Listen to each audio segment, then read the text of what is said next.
আমি যেহেতু মানে কমার্শিয়াল ফিল্মের একজন মানুষ, আমাকে লাউড অ্যাক্টিং অনেক বেশি করতে হয়, কিন্তু এখন কিন্তু ওটিটি প্ল্যাটফর্মে কিন্তু ন্যাচারাল অ্যাক্টিংয়ের একটা ট্রেন্ড, আর ওটিটি প্ল্যাটফর্মে একটু ডিফারেন্ট টাইপের র অ্যাক্টিং করতে হয়। সো বেগ না মানে আত্মস্থ করতে তো একটু অ্যাডজাস্ট করতে মানে ওই ক্যারেক্টারটা হতে আমার বেশ কিছু হোমওয়ার্ক ছিল। লাইক এই যে মাদকাসক্তর যে ক্যারেক্টারটা, এটা করার জন্য আমি কিন্তু বিভিন্ন ডক্টরদের সাথে মানে বসেছিলাম, সাইকিয়াট্রিস্টদের সাথে বসেছিলাম পার্সোনালি জায়গা থেকে। আমি মাদকাসক্ত নিরাময় কেন্দ্রে আমি গিয়েছি, আমি ওদের অ্যাটিটিউডগুলো দেখেছি। ইভেন আপনারা দেখবেন যে মাদকাসক্ত থেকে বের হয়ে আসার পর কিন্তু ওজনটা একটু বেড়েছে।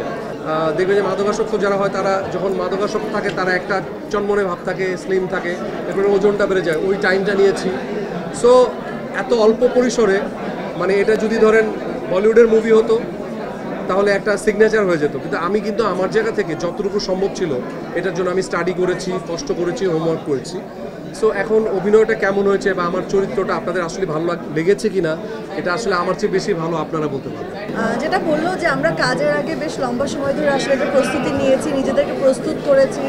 সেই যেরকম রাহাতের জন্য আমি আসলে মায়ার জন্য নিজেকে প্রস্তুত করেছি, সারিকাকে একদম ভাঙার চেষ্টা করেছি। কতটুকু সার্থক হয়েছে সেটা ঠিক জানি না, কিন্তু চেষ্টা ঠিকই করেছি যেন মায়া বেরিয়ে আসে সেখান থেকে। এবং আমরা অনেক বছর পরে আসলে স্ক্রিন শেয়ার করলাম, প্রায় 5-7 বছর আমাদের একসাথে কোনো কাজ হয়নি।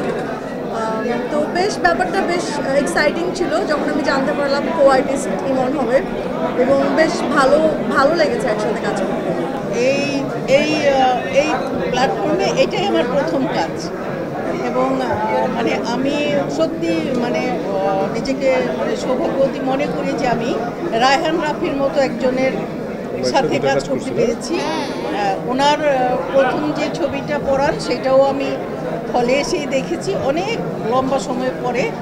তো এই যে এই সাবজেক্টটা নিয়ে যে গল্পটা করেছেন, এইটাতে আসলে আমি মনে করি যে প্রতিটি ঘরে না, কোনো ঘরে কোনো পরিবারে মানে এইরকম সমস্যা আছে যেটা আমরা দেখতে পাই না সাধারণত, কিন্তু আছে বলেই তো এই গল্পটা।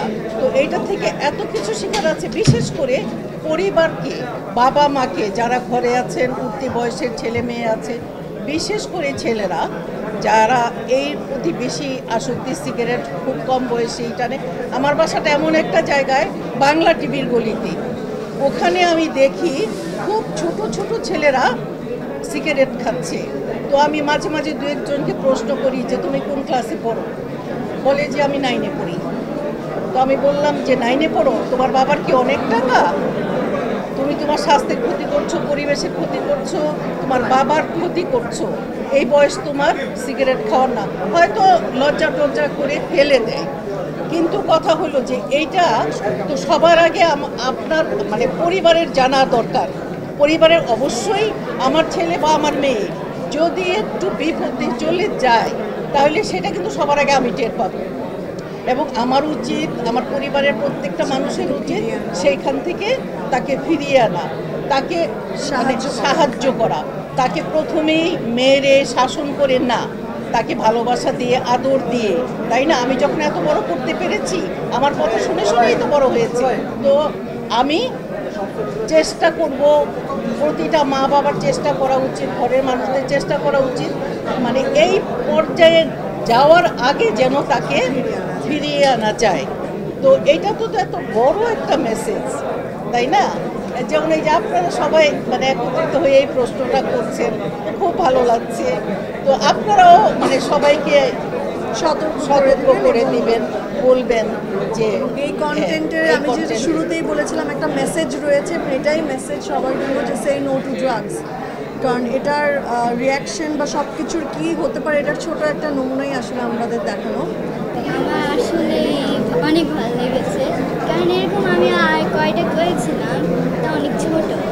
একবার হচ্ছে 6 বছর ওর সাথে কাজ করেছি, আর এটার সাথে আমি ন্যাশনাল অ্যাওয়ার্ড পেয়েছি।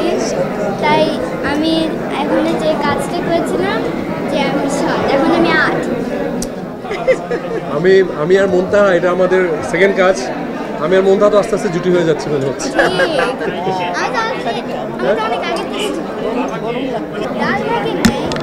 কারণ কি বলে, যখন এই যে মারামারি সিন করে না, অ্যাকচুয়ালি আমি তেমন মারামারি সহ্য করতে পারি না, অনেক ইচ্ছা করে আমি মানে বলি কিছু, কিন্তু এটাও ভালো যে যে কোচ হয়ে খায়, যেটা আমার মায়ের রোল করতো।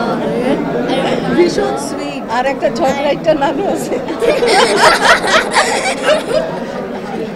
মানে আমার কাছে মনে হয় যে আপনাদের মাধ্যমে মানে এটা এমন একটা কন্টেন্ট ছিল, এটা দেখা উচিত, অনেকেরই দেখা উচিত। কারণ এটা দেখলে হবে কি, মানুষ একটু বুঝতে পারবে যে মায়া নামক জিনিসটা মানে একজন এই অ্যাডিক্টেড পিপলের জন্য, যে বাচ্চা মানে নীরবে কাঁদতেছে, ওয়াইফের একটা সংগ্রাম, শাশুড়ির প্রবলেম, মা ভাই বোন কেউ তাকে দেখতে পারে না, একটা মানে ফিউচার নষ্ট হয়ে যায়। সো আমার মনে হয় যে এটা যদি মানে আমরা তো কাজ করি শুধু আমাদের মানে আত্মতৃপ্তির জন্য না, সমাজকেও কিছু মেসেজ দেওয়ার আছে। তো এটা হচ্ছে সেই কন্টেন্ট।